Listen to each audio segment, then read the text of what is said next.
Look at all this junk. It's not junk. Yes, it is. No, it's treasure. I don't believe it's treasure. I believe it's things. It's his things. Whose things? Collector of all things.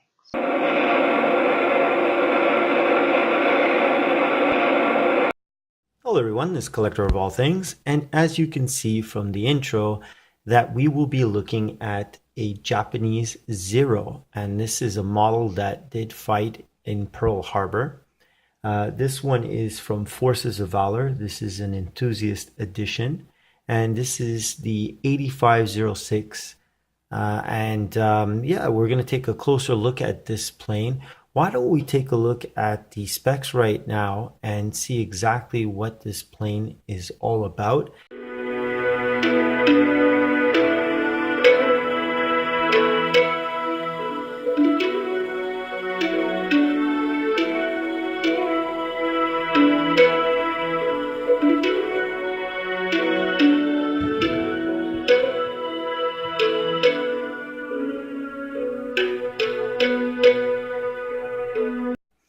So now that we got the dimensions out of the way, we can actually take a look at the model itself. So I reviewed some other models from Force of Valor, and I always find that Force of Valor have a way of giving great bang for buck because their planes are not that expensive. And if we take a look at this one, I got this one on a really good deal. I didn't pay a lot for it. But for the first time in looking at what their offering is, I find that I'm not as blown away. The plane itself is decent. I mean, the painting is nice. There are a couple of defects, like one I'll show you underneath is right here. So this could have happened after. It could have gotten smudged or rubbed while it was drying. Who knows? But again, I'm not used to that with Forces of Valor. Usually their paint is pretty well done. The landing gear itself, this is actually on backwards, because for some reason the way it's supposed to go on, it doesn't actually go on. No matter how hard I try, it kind of just sits there and then it'll fall off. So I found out that if I do reverse it from the way that they want it, the landing gear will actually sit in place. So I guess that's not a big thing because the plane will still sit. And this one does have, as I just showed with that, removable landing gear. So you can take the external gas tank off, and then you can take the landing gear off in one piece. And they do supply you with the closed parts right here, so we can place them inside and the plane looks like it'll be flying. And there is the little tiny part that goes inside here, which is, let's see here, there you go, that goes inside, so the plane looks like it's sleek and flying in the air. I kind of like that. And we can put back the external gas tank. Here we go. Let's put it inside. So now you have it flying with its external gas tank. One of the things too that I've always liked about Forces of Valor is that you can actually take the engine covers off. So this one is two pieces and it comes off. And you get a look at that great engine right there. Look at that. So that, I mean, a 1/72 scale model, I love that. I love the fact that they do that. A lot of companies don't do that. But Forces of Valor, that's one thing that they do offer you a little bit extra, is that you can do that. And of course, you can see the placement of the two guns above the fuselage right there. So we'll place that back on. So the details are there. And then, of course, on the cover itself, it's cool. It's got that little hole that actually works for the intake on the bottom. But the cowl itself, and this is where the mixed bag comes in, it doesn't seat properly. It's got a little bit of spacing.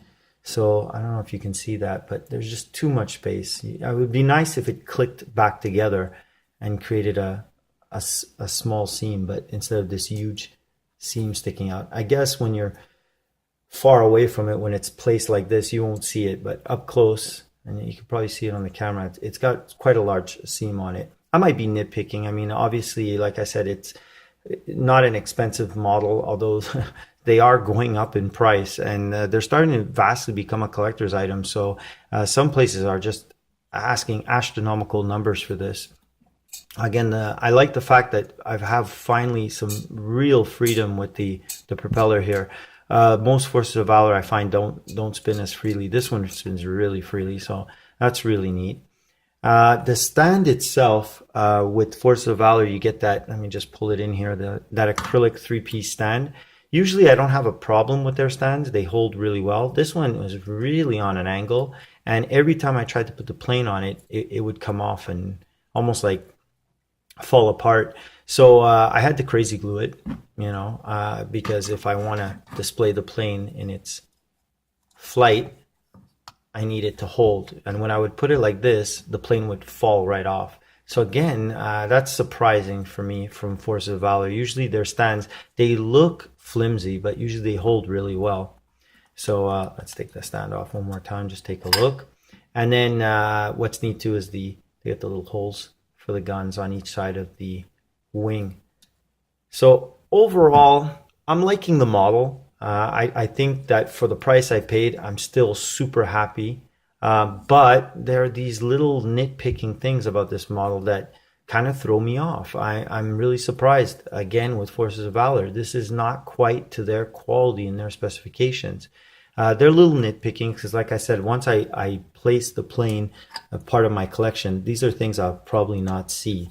Also, I find that it's nose heavy. So if it's not placed properly, it actually falls forward.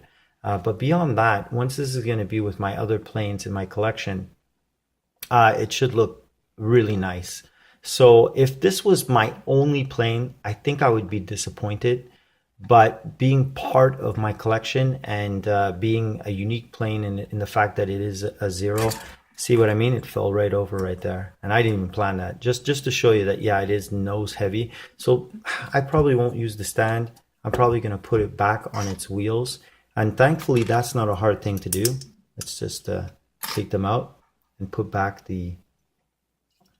That's one thing that I can say about this model. They did that very easily, except for the back wheel, which, like I said, I have to, according to their instructions, and also when I look at the plane, I'm putting it on backwards, but it's the only way it sits properly. However, it doesn't necessarily affect the plane when it's sitting down. So this is probably most likely the way I'm going to display it. And I usually display them this way too, because I like to have that certain bit of realism, even though we are talking about 1/72 scale planes. But yeah, I can't say I'm overly disappointed by it, but being part of the collection, it's going to be nice because it's going to sit with my other planes. It's my first Zero, my first Japanese plane. So I'm happy about that too.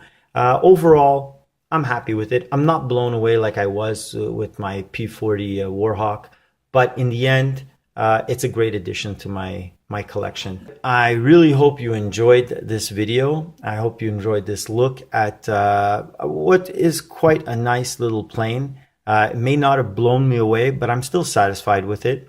I want to thank all my subscribers. If you do like the video, put a like. And I will see you guys in the next video. Have yourself a great day. Take care.